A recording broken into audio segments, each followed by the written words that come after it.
मैं आप सभी को इन्फॉर्म करना चाहती हूँ, इस सब्जेक्ट की ट्यूशन क्लासेस स्टार्ट हो चुकी हैं। जो भी बच्चा ट्यूशन क्लासेस लेना चाहता है तो वो दिए गए नंबर्स पर हमें कांटेक्ट कर सकता है। Hello students, welcome to Nivaan math academy. I hope आप सभी बहुत अच्छे होंगे, आपकी स्टडी अच्छी चल रही होगी। अगर अब तक आपने निवान मैथ अकेडमी चैनल को लाइक शेयर सब्सक्राइब नहीं किया है तो मेरी आप सभी से यही रिक्वेस्ट है, प्लीज चैनल को लाइक करें, शेयर करें और सब्सक्राइब करें। मैथमेटिक्स के इस सफर में मैं आप सभी का हार्दिक स्वागत करती हूँ। इसी तरीके से निवान मैथ अकेडमी के साथ बढ़ते रहिए और अपने सपनों की ओर बढ़ते रहिए। अगर आज हम बात करें कि आज का इंटरेस्टिंग टॉपिक क्या होने वाला है, तो आज का जो टॉपिक रहेगा वो हमारा जो है टाइप 2 हम कर रहे थे। ठीक है, टाइप 2 के हमारे पास एग्जांपल्स हो चुके हैं, एक्सरसाइज के कुछ क्वेश्चंस हो चुके हैं। अब रिमेनिंग जो 2 क्वेश्चन रहते हैं उनको आज हम डील करेंगे। वो दोनों क्वेश्चंस कौन से हैं? वो क्वेश्चन है मेरे पास 3, फर्स्ट एंड सेकंड ऑलरेडी मैं डन करा चुकी हूँ। ठीक है, 3 और 4 जो है आज के वीडियो लेक्चर में हम कवर करेंगे। क्लियर हो गया? बट कराने से पहले मैं आप सभी को एक पोर्शन यहाँ पे, मतलब जो पैटर्न है, जो टाइप है यहाँ पे, उसको रिमाइंड कराना चाहती हूँ कि यहाँ पर सबसे पहला स्टेप तो वही रहेगा कि हमें mdx प्लस के ndy इक्वल टू 0 की फॉर्म में हमें चेक करना है। ठीक है, अगर वो उस फॉर्म में है तो अच्छी बात है, नहीं है तो बनाओ। फिर उसके बाद वो फॉर्म देखने के बाद m और n की वैल्यू रखो, फिर एग्जैक्टनेस चेक करो। अगर मेरे पास डिफरेंशियल इक्वेशन एग्जैक्ट है तो हम डायरेक्ट उसका सॉल्यूशन पे बात करेंगे, अगर नहीं है तो वहां पे हम इंटीग्रेटिंग फैक्टर फाइंड करेंगे। और यहाँ पर हम इंटीग्रेटिंग फैक्टर जो फाइंड कर रहे हैं वो टाइप 2 से कर रहे हैं, जिसमें हमारे पास ये 2 कंडीशंस होनी चाहिए, तभी हम उसको अप्लाई कर सकते हैं। ठीक है, अब जैसे ही इंटीग्रेटिंग फैक्टर हमारे पास आएगा, वहां से m1 n1 निकालोगे और फिर वहां से आप चेक कर लो कि जो मेरे पास न्यू गिवन डिफरेंशियल इक्वेशन आएगी वो भी मेरे पास एग्जैक्ट है, तब उसका सॉल्यूशन आप निकाल लोगे। ठीक है, तो यहाँ पे इंटीग्रेटिंग फैक्टर फाइंड करने की जो हमारे पास 2 कंडीशंस है वो क्या है? सबसे कंडीशन ये है कि मेरे पास जो डिफरेंशियल इक्वेशन है वो होमोजीनियस होनी चाहिए।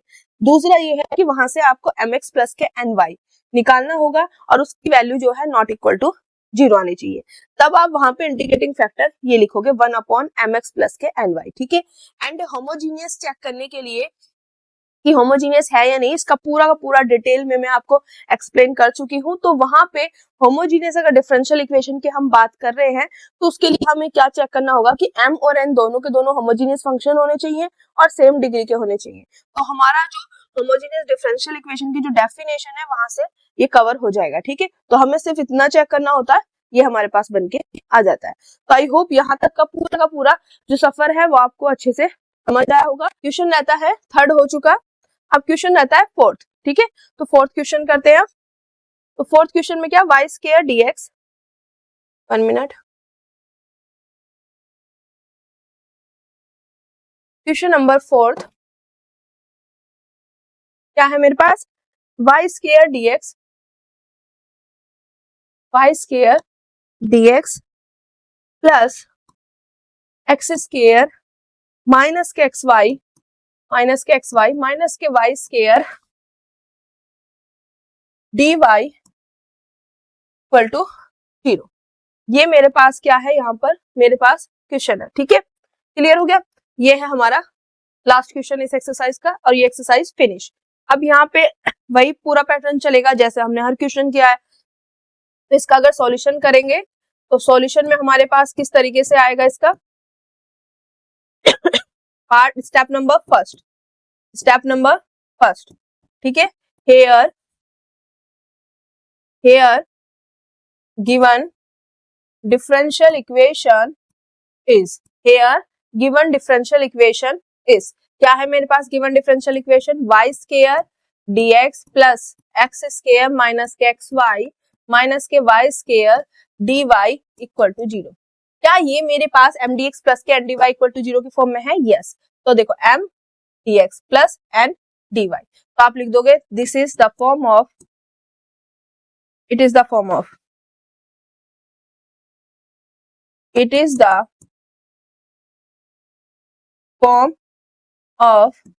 mdx plus k and dy equal to 0। इसकी फॉर्म में हमारे पास है। अगला स्टेप जो होगा, अगर इस फॉर्म में है तो m की वैल्यू लिखो। m क्या होगा, dx के साथ वाला। n की वैल्यू लिखो, dy के साथ वाला। x स्क्वायर माइनस के xy माइनस के y स्क्वायर। m और n दोनों की वैल्यू लिख दी। अब स्टेप नंबर जो थर्ड होगा हमारा, वो क्या होगा हमारे पास, देखो स्टेप नंबर थर्ड में हम चेक करेंगे एग्जैक्टनेस। अगर ये एग्जैक्ट हो गया तो डायरेक्ट सॉल्यूशन निकलेगा, एग्जैक्ट नहीं हुआ तो अगला स्टेप क्या होगा, इंटीग्रेटिंग फैक्टर फाइंड करने का। तो यहाँ पे मेरे पास step number third, to check exactness. हमें क्या चेक करनी है, एग्जैक्टनेस क्या है चेक करनी है। ठीक है, क्लियर हो गया, आगे बात समझ। ठीक है, क्योंकि ऊपर ना अभी यहाँ पे दिख नहीं रहा था तो इस वजह से मैंने वहां पे देखा तो शो नहीं हो रहा था, इसलिए मैंने नीचे कर दिया इसको। ठीक है बेटा, ना क्लियर हो गया। अब उसके लिए मुझे क्या निकालना पड़ेगा, यहाँ से del m upon del y, मतलब एम को वाई के रिस्पेक्ट में पार्शियल डेरिवेटिव निकालो इसका। तो एम का वाई के रिस्पेक्ट में, यहाँ पे वाई स्क्वायर है तो वाई स्क्वायर का क्या हो जाएगा, यहाँ पे मेरे पास हो जाएगा 2y। ठीक है, ये निकल गया। अब यहाँ से निकालो आप del n upon del x. तो यहाँ पे इसको करना है एक्स के रिस्पेक्ट में, तो y एज क्या रहेगा मेरे पास कांस्टेंट, तो वाई स्क्वायर का क्या हो जाएगा 0। ठीक है, यहाँ पे मल्टीप्लाई में तो y बाहर हो जाएगा और एक्स स्क्वायर का क्या होगा 2x माइनस y बाहर। ठीक है, और x का क्या होगा एक्स के रिस्पेक्ट में 1। तो देखो यहाँ पे सिंपल सा फंडा है, एक्स स्क्वायर का क्या हो जाएगा एक्स के रिस्पेक्ट में 2x, y as a constant तो माइनस के y बाहर, x का x के रिस्पेक्ट में 1 और y एज ए कांस्टेंट है तो y स्क्वायर भी कांस्टेंट होगा तो इसका 0। तो मेरे पास आया ये वाला पोर्शन। ठीक है, क्लियर हो गया। तो यहाँ से मेरे पास ये निकल के आ गया।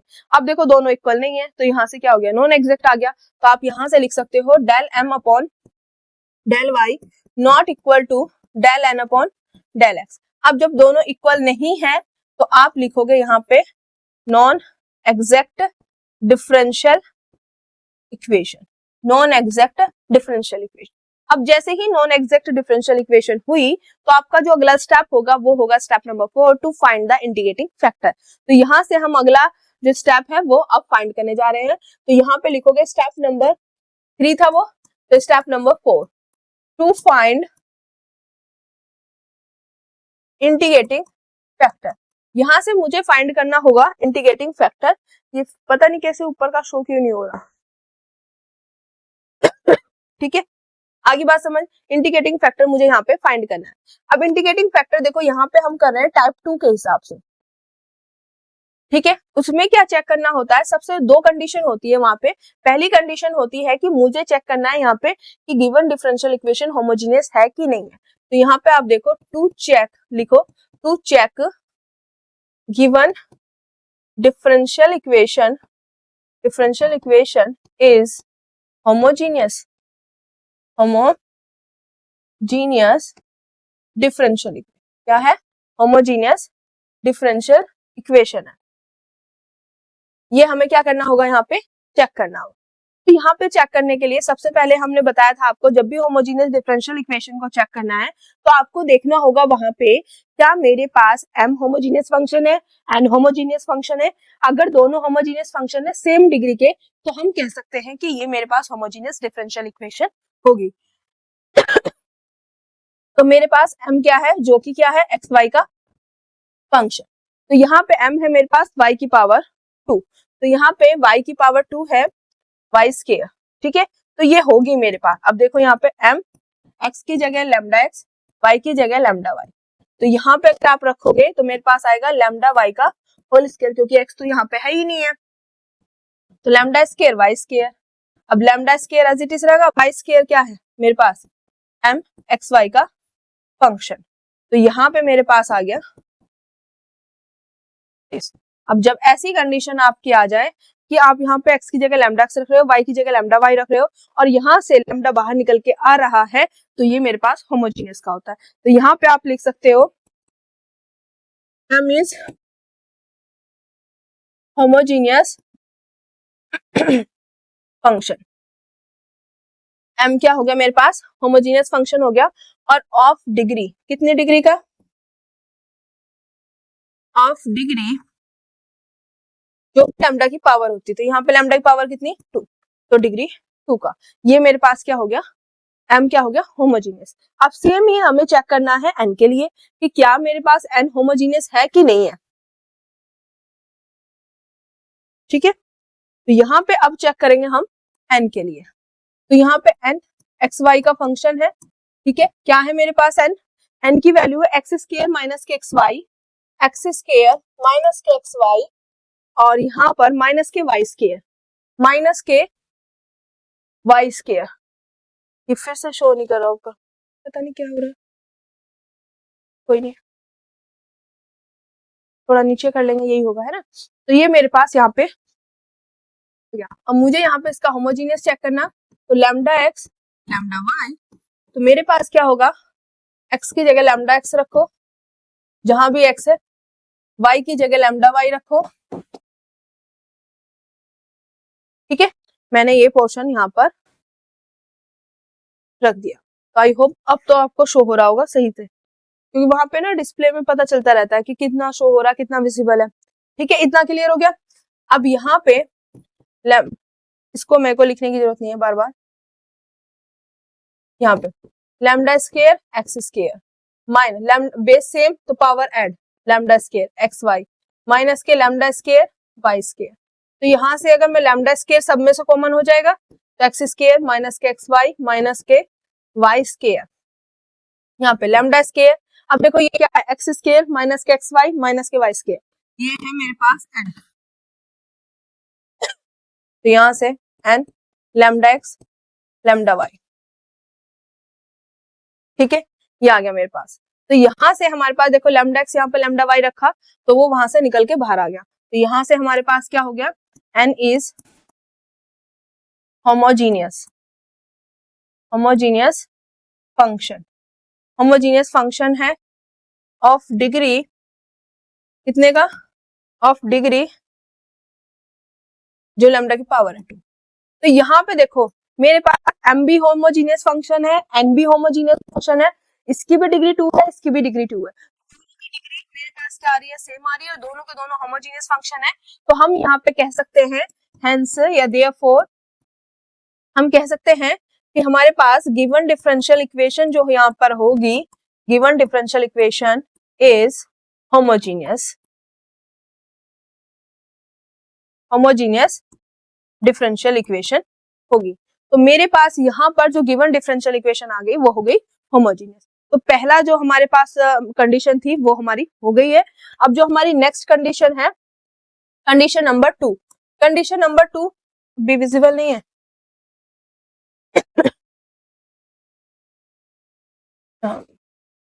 कंडीशन नंबर 2, कंडीशन नंबर 2 क्या कहता है कि मेरे पास mx प्लस के ny निकालो।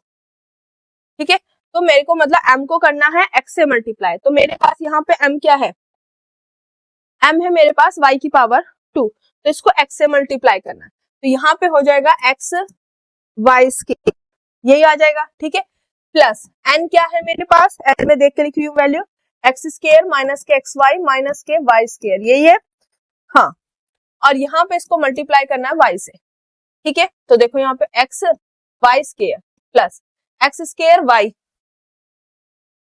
Minus x y square. ठीक है, अब माइनस के y की पावर 3, तो आप देखोगे यहाँ पे एक्स वाई स्क्वायर, यहाँ प्लस में यहाँ माइनस में, तो ये कैंसिल, तो रिमेनिंग मेरे पास यहाँ पे क्या बचा, x square y minus y की पावर 3। ठीक है, क्लियर हो गया। तो मेरे पास यहाँ से जो mx प्लस के ny आया है वो आया है मेरे पास ये, तो यहाँ से हम कह सकते हैं कि mx प्लस के ny नॉट इक्वल टू 0। ठीक है, अब दोनों कंडीशन आ चुकी है, तो यहाँ से हम निकाल सकते हैं कि मेरे पास जो इंटीग्रेटिंग फैक्टर होगा वो 1 अपॉन mx प्लस के ny, तो उसकी वैल्यू क्या है, x square y minus k Y cube, ये मेरे पास क्या आ गया इसका इंटीग्रेटिंग फैक्टर। क्लियर हो गया, इंटीग्रेटिंग फैक्टर तक निकाल लिया। अब जैसे ही मेरे पास इंटीग्रेटिंग फैक्टर आया है, ये मेरे पास क्या था, स्टेप नंबर 4। स्टेप नंबर 5 यहीं पर लिखेंगे, इसको मैं इधर कर रही हूँ, ठीक है। तो यहाँ पे मेरे पास क्या होगा, स्टेप नंबर 5। स्टेप नंबर 5 में हम निकालेंगे m1। वो क्या होता है, m मल्टीप्लाई इंटीग्रेटिंग फैक्टर। तो मेरे पास m क्या है, m है मेरे पास y स्क्वायर।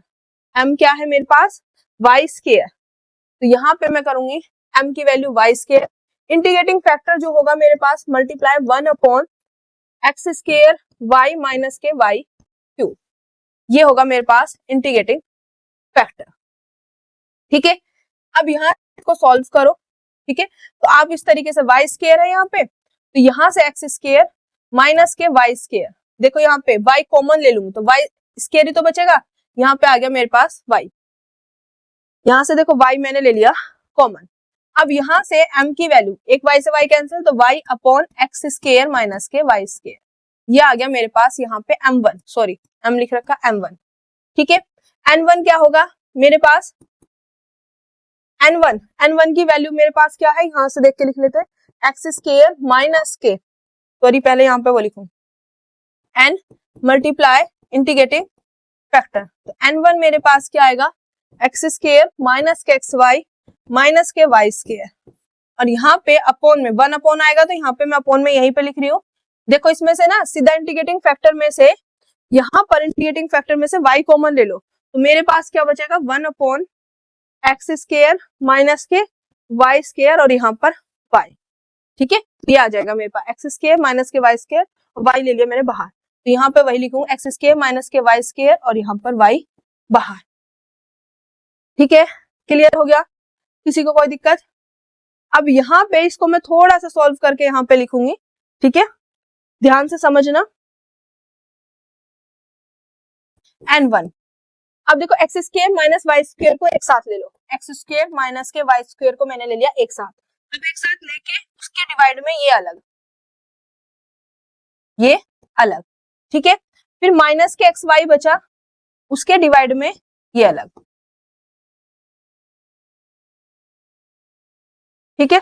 मतलब x square minus y square एक साथ लिया, माइनस के एक्स वाई एक साथ लिया, इसके अपॉन में ये अलग, ये अलग।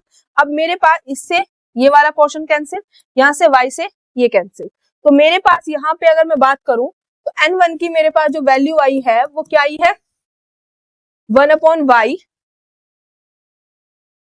माइनस एक्स अपॉन, यहाँ पर x square minus k y square, x square minus k y square, ठीक है। तो मेरे पास यहाँ से ये वाली वैल्यू क्या है, निकल कर आ चुकी है, ठीक है। m1 आ गया, n1 आ गया, m1 मेरे पास क्या था, ये था, और n1 मेरे पास आ गया। अब मेरे को यहाँ पे ये चेक करना है कि क्या जो मेरे पास m1 n1 आए हैं, मैंने इंटीग्रेटिंग फैक्टर से मल्टीप्लाई किया तो वहां से m1 n1 निकल के आ गए। अब जो भी डिफरेंशियल इक्वेशन वहां पे आई होगी वो एग्जैक्ट होगी, बस इस चीज को हमें चेक करना है। तो यहाँ से हम निकालेंगे del m1 upon del y, मतलब इसको मुझे y के रेस्पेक्ट में क्या करना पड़ेगा, इसका पार्शियल डेरिवेटिव। तो देखो यहाँ पे x का फंक्शन भी y का, तो यहाँ पे u अपॉन v वाला रूल लगेगा, है ना, डिवीजन वाला। तो यहाँ पे मेरे पास m1 क्या है, y upon x square minus k y square. तो ये किस तरीके से होता है मेरे पास, एक्स स्क्वायर माइनस नीचे वाले का स्क्वायर, ठीक है, मैं पूरे का स्क्वायर कर दिया। अब नीचे वाला एज इट इज, ऊपर वाले का y के रेस्पेक्ट में आएगा 1 माइनस, अब ऊपर वाला नीचे वाले का, ठीक है। तो यहाँ पे y के रेस्पेक्ट में कर रही हूँ तो x का क्या होगा 0, और माइनस, और y का क्या, y स्क्वायर का क्या हो जाएगा 2y।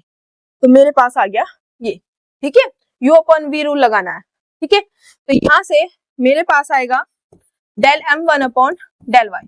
इस चीज को समझना, नीचे वाले का स्क्वायर, नीचे वाला एज इट इज, ऊपर वाला मेरे पास क्या था y का हो गया 1 माइनस के y, ऊपर वाला एज इट इज, इसका करेंगे तो इसका x के y के रेस्पेक्ट में करें, इसका 0 माइनस के 2y, ठीक है। तो इसे सॉल्व करूंगी मैं, तो x square minus k y square minus minus plus 2y square upon में x square minus k y square का होल स्क्वायर, ठीक है। अब यहाँ से इसकी वैल्यू मेरे पास क्या आ जाएगी, देखो square plus k y square, ठीक है, क्योंकि यहाँ 2y स्केयर है, यहाँ माइनस के y, तो यहाँ से ये वाला पोर्शन मेरे पास निकल के आ गया। अब मुझे चेक करना है n1 का, ठीक है, क्लियर हो गया।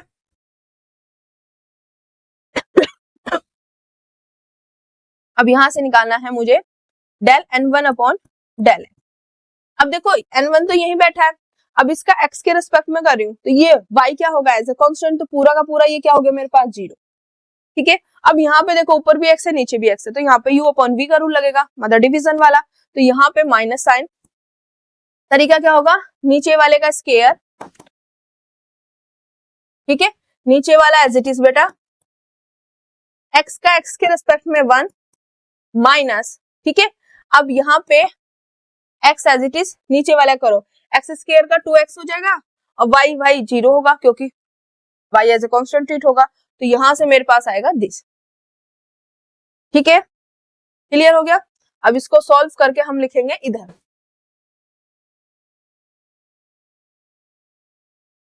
ओके, तो यहाँ पे मेरे पास डेल n1 अपॉन, फिर ऊपर जा रहा है, अभी देखना पड़ेगा, ये वीडियो बना दो उसके बाद सेटिंग देखते हैं, del n1 upon del x equal to, देखो यहाँ पे माइनस साइन तो बाहर ही है, ठीक है। अब यहाँ पे अगर हम नोटिस करेंगे तो x square minus k y square, ये एज इट इज, इसका देखो माइनस के 2x स्केयर, नीचे अपॉन में x square minus k y square का होल स्केयर, ये आ गया मेरे पास, ठीक है। तो यहाँ से मेरे पास क्या होगा, del n1 upon del x क्या आएगा, देखो यहाँ पे एक्स स्केयर प्लस के, वहां पे माइनस के 2x स्केयर, तो माइनस के एक्स स्केयर बचेगा, minus k x square minus k y square upon में x square minus k y square का होल स्केयर, ये आ गया। अब यहाँ पे देखो दोनों में माइनस कॉमन, माइनस माइनस क्या हो जाएगा प्लस, ऊपर आ जाएगा x square plus k y square और नीचे आएगा x square minus k y square का होल स्केयर। अब ये आप चेक करो क्या दोनों मेरे पास इक्वल हैं कि नहीं है। अब देखो यहाँ पे अगर आप देखोगे तो मेरे पास क्या है, x square plus k y square, x square plus k y square, यहाँ पे x square minus k y square का होल स्केयर, वहां पे भी x square minus k y square का होल स्केयर, तो दोनों सेम आए, तो यहाँ से हम क्या लिख सकते हैं कि del m1 upon del y equal to del n1 upon del x, दोनों के दोनों क्या है मेरे पास इक्वल है।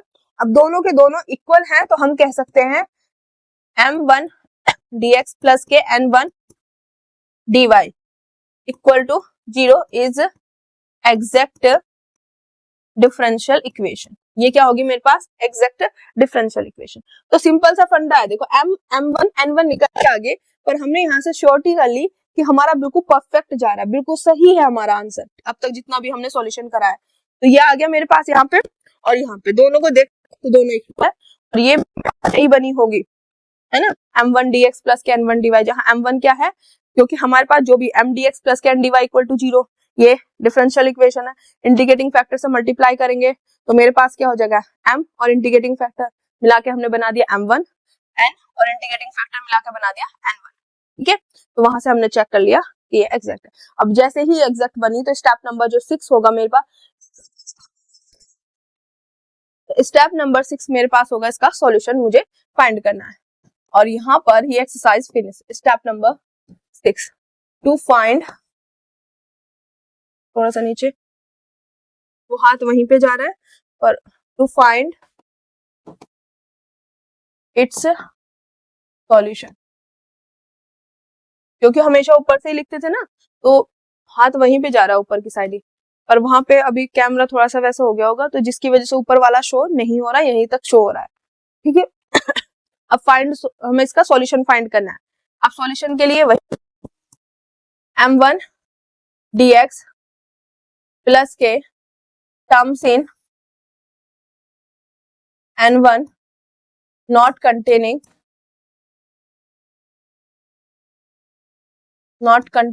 x, ठीक है, और dy इक्वल टू c, ये मेरे पास आ गया terms in n1 not containing x, और यहाँ पे x के रिस्पेक्ट में कर रहे हैं तो y एज ए कांस्टेंट होगा, y एज ए कांस्टेंट की तरह क्या होगा मेरे पास ट्रीट होगा, ठीक है, क्लियर हो गया।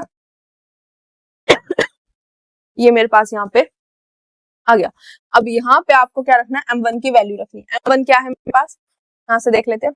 m1 है मेरे पास y upon x square minus k y square, y upon x square minus k y square dx plus, अब मुझे n1 में देखना है वो जो x से क्या हो, फ्री हो। तो मेरे पास n1 है ये x से फ्री, इसमें x है वो हटा दो, तो x है मेरे पास, इसमें हटा दिया, यहाँ पे ये x से फ्री है, इसमें x नहीं है, तो 1 अपॉन वाई यहाँ पर मेरे पास आएगा। ठीक है, तो 1 upon y d y equal to मेरे पास c। ठीक है, यहाँ पे y को एज ए कॉन्स्टेंट की तरह ट्रीट करना है, तो y एज ए कॉन्स्टेंट में यहाँ पर लिख रही हूँ।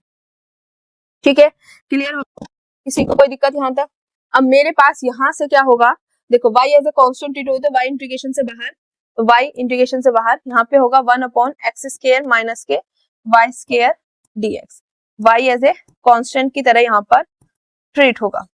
ठीक है, यहाँ पे 1 अपॉन वाई का क्या हो जाएगा मेरे पास, log y इक्वल टू मेरे पास क्या आ जाएगा, c। ठीक है, अब देखो मेरे पास यहाँ पे रहता है 1 अपॉन दिस, इसका क्या इंटीग्रेशन होगा, तो अगर देखो आपको निकालना आता होगा तो आप निकाल सकते हो इसको। ठीक है, तो मैं देखो ऐसे, या इसका आपको मतलब फॉर्मूला पता हो भाई, integration 1 upon x square minus के ए स्क्वायर। ठीक है, ए स्क्वायर को लिया क्योंकि y एज ए कांस्टेंट की तरह ट्रीट हो रहा, तो हम उसको उसी तरीके से यहाँ पे बोलेंगे। ठीक है, तो यहाँ पे देखो integration 1 upon x square minus k y square है, y कैसे एज ए कांस्टेंट ट्रीट हो रहा, तो हम यहाँ पे देखो y को देख के ना ऐसा फील नहीं होता कि ये कांस्टेंट है, बट यहाँ पे एज ए कांस्टेंट ट्रीट हो रहा, तो मैं यहाँ पे जब इसको सॉल्व कर रही हूँ तो ए स्क्वायर लिख रही हूँ, है ना, फॉर्मूले के लिए, यहाँ पे आ गया dx। तो देखो या तो इसका फॉर्मूला याद कर लो, फॉर्मूला याद नहीं होता है तो बाई चांस भूल जाते हो तो किस तरीके से इसको मतलब आप यहाँ पे फाइंड कर सकते हो वो मैं बता रही हूँ। तो देखो 1 अपॉन एक्स स्क्वायर है, एक्स स्क्वायर माइनस के, मतलब आपने देखा होगा ए स्क्वायर माइनस बी स्क्वायर का फॉर्मूला क्या होता है, एक बार प्लस एक बार माइनस। ठीक है, अब इनको जब यहाँ पे हमारे पास इस तरीके से होता है, ए अपॉन एक्स प्लस के ए प्लस के बी अपॉन एक्स माइनस के, इस तरीके से हम लिख सकते हैं। और यहाँ से हम पार्शियल फ्रैक्शन करके, है ना, बताते हैं ना पार्शियल फ्रैक्शन करके ये चीज निकालो, तो यहाँ पे 1 रह जाएगा, ये a x माइनस के प्लस के b x प्लस के, इसका एलसीएम लूंगी तो x माइनस के x प्लस के x माइनस के, इससे ये कैंसिल हो जाएगा, इधर 1 रह जाएगा और इसकी मल्टीप्लाई इससे, इसकी मल्टीप्लाई इससे, तो मेरे पास रह जाएगा ये। तो यहाँ पे मेरे पास 1 इक्वल टू a प्लस के b, ये हो गया x का, माइनस के a और यहाँ पे आएगा मेरे पास क्या है b a। ठीक है, तो अब यहाँ पे हम क्या करते हैं, कंपैरिजन करते हैं। ठीक है, कि x के कोफिशिएंट का कंपैरिजन करो और कांस्टेंट का कंपैरिजन करो, तो यहाँ पे x का तो है ही नहीं है, इधर क्या है 0, तो a प्लस के b क्या हो गया मेरे पास इक्वल टू 0, और यहाँ से अगर मैं देखूं तो इधर 1 बैठा है, इधर ये बैठे, तो माइनस के a प्लस के b a इक्वल टू क्या 1, दोनों में से a कॉमन है, तो मेरे पास a को निकाल लो बाहर, माइनस के a प्लस के b इक्वल टू मेरे पास आ गया a। ठीक है, तो यहां से माइनस के a प्लस के b 1 आएगा, यहाँ पे कैसे लिख दिया मैंने, 1 यहाँ आएगा ना। ठीक है, अब इसकी वैल्यू क्या है, इधर मल्टीप्लाई में इधर जाके 1 अपॉन a, तो देखो यहाँ पे मेरे पास दो इक्वेशन आ गई, a प्लस के b इक्वल टू 0, जिस तरीके से भी आप सॉल्व कर सकते हो उस तरीके से कर लेना। यहाँ पे आ गया ये इक्वल टू 1 अपॉन a, तो यहाँ पे अगर हम एलिमिनेशन मेथड यूज करें तो इससे कैंसिल, तो यहाँ से 2b की वैल्यू आ जाएगी मेरे पास, दोनों को ऐड करो 1 बाय a, तो b की वैल्यू आ जाएगी 1 बाय 2a, तो यहाँ से b की वैल्यू निकल गई। अब a की वैल्यू यहाँ से अगर हम देखें तो a क्या होता है माइनस के b, a की वैल्यू क्या आ जाएगी माइनस के 1 अपॉन 2a। ठीक है, क्लियर, तो ऐसे हम यहाँ पे निकाल लेते हैं। तो मेरे पास ये अगर मैं देखूं यहाँ पे, तो इंटीग्रेशन a की वैल्यू क्या है माइनस के 1 अपॉन 2a, तो माइनस के 1 अपॉन 2a x प्लस के a। ठीक है, यहाँ पे अभी पूरा लिख ही देती हूँ मैं। ठीक है, ये आ गया, प्लस b की वैल्यू क्या है 1 अपॉन 2a और x प्लस के x माइनस के, x प्लस के a यहाँ पर है x माइनस के, और सही लिखा गया हो एक बार चेक कर लेंगे कि सही है कि नहीं है। ठीक है, तो देखो a की वैल्यू है यहाँ पे रखूंगी मैं 1 अपॉन 2a, माइनस के 1 अपॉन 2a, तो ये आ गया, प्लस 1/2a ये आ गया। तो यहां से अब मैं ये पूरा का पूरा इरेज कर रही हूं, ठीक है। ये मैं तब बता रही हूं, देखो पूरा क्वेश्चन आप सॉल्व कर चुके हो, ठीक है। और लास्ट में सिर्फ एक फॉर्मूला की वजह से आपको फॉर्मूला याद नहीं है और आपका क्वेश्चन वहीं का वहीं रह रहा है, तो उसको आप इस तरीके से सॉल्व कर लो। और ऐसे बहुत सारे क्वेश्चंस होते हैं जिनको हम पार्शियल फ्रैक्शन की हेल्प से सॉल्व करते हैं। तो देखो यहाँ पे मेरे पास माइनस के 1/2a बाहर इंटीग्रेशन से, क्योंकि हमें पता है एज ए कांस्टेंट की तरह ट्रीट होगा, तो यहाँ पे माइनस के 1/2a बाहर, 1/x प्लस के क्या आएगा मेरे पास, लॉग 1/x का, ठीक है।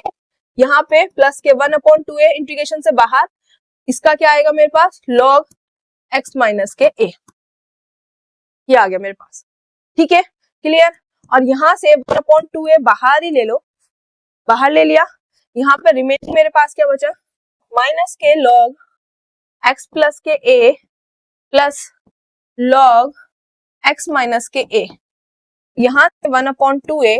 अब देखो दोनों में लॉग है तो लॉग, अब यहाँ पे देखो प्लस है, यहाँ पे माइनस, तो माइनस वाले में क्या होता है, डिवीजन होता है, तो ये प्लस वाला ऊपर रहता है और माइनस वाला नीचे जाता है। तो मेरे पास फॉर्मूला बना ये। तो जब भी एक ऐसी सिचुएशन होती है तो इसका फॉर्मूला जो होता है वो ये होता है। तो फॉर्मूला साइड में लिख भी लेना, ठीक है, आगे से, क्योंकि जो फॉर्मूला आपके सामने आंखों के सामने आ गया उसको तो आप सॉल्व कर ही लोगे, मतलब कर ही लोगे, याद कर लो, है ना। तो 1/x² माइनस a², मतलब यहाँ पे x² माइनस के, अगर कोई कांस्टेंट मेरे पास यहाँ पे आता है तो 1/2a log x माइनस के अपॉन x प्लस के a। तो हमारे पास यहाँ पे a की जगह क्या है, यहाँ पर अगर करूं a की जगह क्या है, यहाँ पे y, ठीक है। तो y है तो ये वाला y तो बाहर, इसकी अगर मैं बात करूं तो a की जगह y, तो यहाँ पर 1/2y, क्योंकि यहाँ पर हम रखेंगे a की जगह y, तो 1/2y, ठीक है, लॉग यहाँ पर x माइनस के y upon x plus k y, ठीक है, क्योंकि मेरे पास ऐसे ही है x माइनस के y x plus k y, क्योंकि यहाँ पे a की जगह आपको y रखना है, ठीक है। तो ये मेरे पास इसका पोर्शन आ गया। और यहाँ पर मेरे पास क्या था, log y equal to c। अब देखो इस y से ये y कैंसिल, ठीक है, यहाँ पे मेरे पास क्या बचा, 1/2। अब ये 1/2 है, log के आगे पीछे जाएगा तो उसमें चला जाएगा, ये क्या नाम है मेरे पास, या ऐसे कर लो इसको, 1/2 log x माइनस के y, किसी भी तरीके से इसको सिंप्लीफाई कर सकते हो, plus k log y equal to c। अब सिर्फ सिंप्लीफाई करने वाला पोर्शन रह गया है, इसके अलावा कुछ भी नहीं रहा इसमें, ठीक है। तो यहाँ पे आप कैसे कर सकते हो, देखो पूरे का कॉमन ले लो, क्या कॉमन, कैरी कॉमन नहीं, एलसीएम ले लो। तो इसके अपॉन में क्या है 2 और यहाँ पे है 1, तो जब मैं 2 लूंगी पूरे के अपॉन में 2, तो यहाँ पे क्या बचेगा, log x माइनस के y upon x plus k y। और यहाँ पे देखो 1 की मल्टीप्लाई इधर, 2 की मल्टीप्लाई इधर, तो यहाँ पे आ जाएगा मेरे पास 2 log y equal to c। अब ये अपॉन में c है, उधर जाके ये किस में हो जाएगा, मल्टीप्लाई में, तो यहाँ पे मेरे पास आ जाएगा, यहाँ पे एज इट इज, यहाँ पे हो जाएगा 2c, ठीक है, क्लियर। अब देखो यहाँ पे log x माइनस के y और x प्लस के y, यहाँ पे देखो 2 log के आगे पीछे जाके पावर में, तो log y², बस सॉल्व करना ही रह गया, इसके अलावा कुछ नहीं रहा। अब यहाँ से देखो log m plus log n, तो ये प्लस में है तो मल्टीप्लाई में आते हैं, तो log ये आएगा मल्टीप्लाई में, x माइनस के y x plus k y, यहाँ पे y² इक्वल टू 2c, ठीक है। देखो log m plus log n क्या होता है, log mn, तो दोनों की मल्टीप्लाई, ठीक है, क्लियर हो गया। क्योंकि हमारे पास अगर मल्टीप्लाई में होते तो ऐड करते हैं। अब इतना होने के बाद ये लोग इधर है, उधर जाके e की पावर बन जाएगा, तो x माइनस के y² upon x plus k y, और ये बन जाएगा e की पावर 2c। अब देखो मेरे पास c भी कांस्टेंट 2 भी कांस्टेंट, तो e की पावर 2c भी मेरे पास क्या आएगा, कोई ना कोई कांस्टेंट आएगा, तो यहाँ पे आप उसकी जगह रख सकते हो c1, ठीक है, क्लियर हो गया। और यहाँ पे मेंशन कर दो कि c1 क्या है मेरे पास, c1 क्या है, e की पावर 2c, e की पावर 2c क्या है मेरे पास, c1 है। तो यहाँ से मेरे पास क्या आ गया, x माइनस के y y square equal to c1 x plus k y। तो this is your answer. Check कर सकते हो, x माइनस के y square equal to c, मतलब कोई भी आर्बिट्री कॉन्स्टेंट्स, और यहाँ पे x प्लस के y, ये आपका आ गया सॉल्यूशन। अब देखो सिंपल सी चीज है, अगर आप इसको ऊपर भी कहीं भी छोड़ दो, मेन चीज है इसको प्रॉपर सिंप्लीफाई करके, तो यहाँ पे देखो कहीं पे भी ऊपर छोड़ नहीं सकते थे, यहाँ पे मेरे पास आ गया आंसर। चलो यहाँ छोड़ दो, कोई दिक्कत नहीं, अगर टाइम बच रहा है तो सिंप्लीफाई कर देना, ठीक है, क्लियर। मेन चीज है आपको यहाँ पे ये फॉर्मूला ध्यान रखना था कि मेरे पास 1/x square minus a square, कोई ना कोई कांस्टेंट, क्योंकि y एज ए कांस्टेंट ही तो यहाँ पे अगर मैं y लिखती तो y को देख के कांस्टेंट वाली फीलिंग नहीं आती है, तो इस वजह से मैंने यहाँ पे a लिखा, क्योंकि कांस्टेंट जैसा। अब इसको किस तरीके से सॉल्व करते हैं, अगर आपको फॉर्मूला याद रहे तो बहुत बढ़िया, नहीं रहे तो मतलब इमरजेंसी में आप निकाल सकते हो with the help of partial fraction, ठीक है, क्लियर हो गया। तो इसका क्या होता है, देखो 2a 1/2a बाहर log x minus a upon x plus के a, इस तरीके से हमारे पास इसका फॉर्मूला आता है और सॉल्व कर दिया। तो आई होप आज का लेक्चर आपको अच्छे से समझ आया होगा। अगर आपको हमारा पढ़ाने का तरीका अच्छा लग रहा है तो प्लीज मेरी आप सभी से यही रिक्वेस्ट है, अपने फ्रेंड सर्कल में, रिलेटिव्स के पास जो भी मतलब बीएससी कर रहा हो, एमएससी है ना, ठीक है, या जो भी सीएसए नेट का कोर्स करना चाहता है, प्लीज उनको जरूर बताएं कि निवान मैथ एकेडमी ऐप पर ये सभी कोर्सेज अवेलेबल हैं, ठीक है। और जाने से पहले प्लीज जरूर चैनल को सब्सक्राइब करें और इसी तरीके से निवान मैथ एकेडमी के साथ पढ़ते रहिए और अपने सपनों की ओर बढ़ते रहिए। जय हिंद, जय भारत। मैं आप सभी को इन्फॉर्म करना चाहती हूँ, इस सब्जेक्ट की ट्यूशन क्लासेस स्टार्ट हो चुकी हैं। जो भी बच्चा ट्यूशन क्लासेस लेना चाहता है तो वो दिए गए नंबर्स पर हमें कांटेक्ट कर सकता है।